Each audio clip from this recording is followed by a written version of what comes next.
To confront Putin, Biden should study the Cuban Missile Crisis. As Russian President Vladimir Putin tries to salvage his failing invasion of Ukraine, there is a small but growing chance that he will use nuclear weapons. Historians will wonder how this war could have veered towards such insanity, but it's now inescapably part of the landscape. In the event of a threat to the territorial integrity of our country, we will certainly make use of all weapons systems available to us.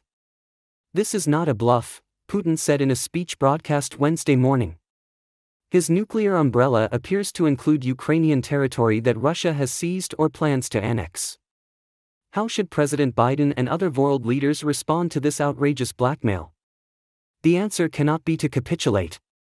That would scar the global future as horribly as this war has already damaged Ukraine. As Biden said Wednesday, Russia has shamelessly violated the core tenets of the United Nations Charter. Leaders must think now with the same combination of toughness and creativity that President John F. Kennedy showed during the Cuban Missile Crisis in 1962. Because that's the only parallel within most of our lifetimes. That means drawing a firm line.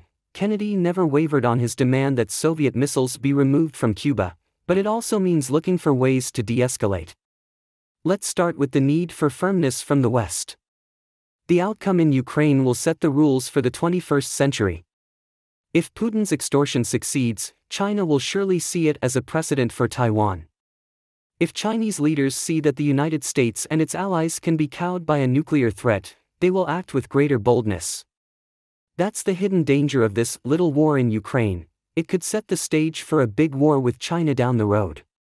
The Pentagon has undoubtedly presented Biden with a menu of options for how to respond if Putin, say, uses a tactical nuclear weapon to block further Ukrainian advances toward Crimea and the Donbass region. Biden in an interview broadcast Sunday warned Putin against using nuclear weapons, saying, Don't. It would change the face of war unlike anything since World War II. Biden's comment was more plea than threat. And it was in line with his repeated signals that he wants to avoid any direct US-Russian conflict. That's admirable restraint, but it's also part of why Putin keeps raising the ante. Now that Putin has directly threatened use of nuclear weapons, Biden must signal more clearly that the cost would be devastating for Russian forces occupying Ukraine and for Russia itself. Let's think now about how Biden can emulate JFK's clarity and diplomatic finesse. A good start, always, is by understanding your adversary. Putin is a bully, but what makes him truly dangerous is that he has woven a narrative of Russia's victimization that causes him to view the Ukraine conflict almost as a holy war. He claimed Wednesday that the West's goal in Ukraine is to weaken, divide, and ultimately destroy our country. That might sound mad, but Putin clearly believes it. So, one message Biden needs to send to Putin and the Russian people is that the West doesn't seek dominion. Sketching a path toward mutual post-war stability if Russia halts its aggression would be a start.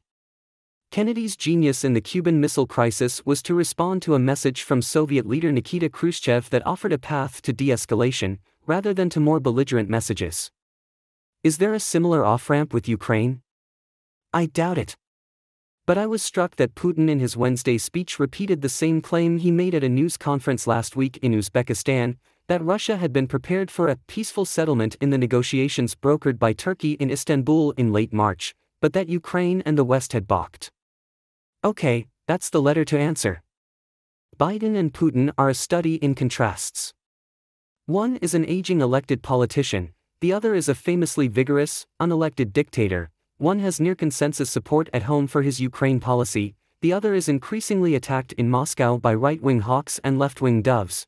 One has a unified presidential administration, the other faces growing Kremlin bickering and finger-pointing. One has solid allies across Europe, the other has increasingly wary support from China and India.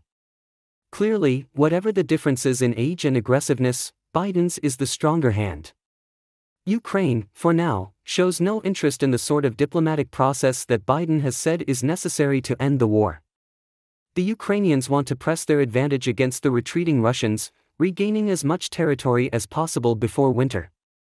There's a kind of catch-22 at work here. When the Ukrainians were losing ground last summer, they didn't want to negotiate from weakness.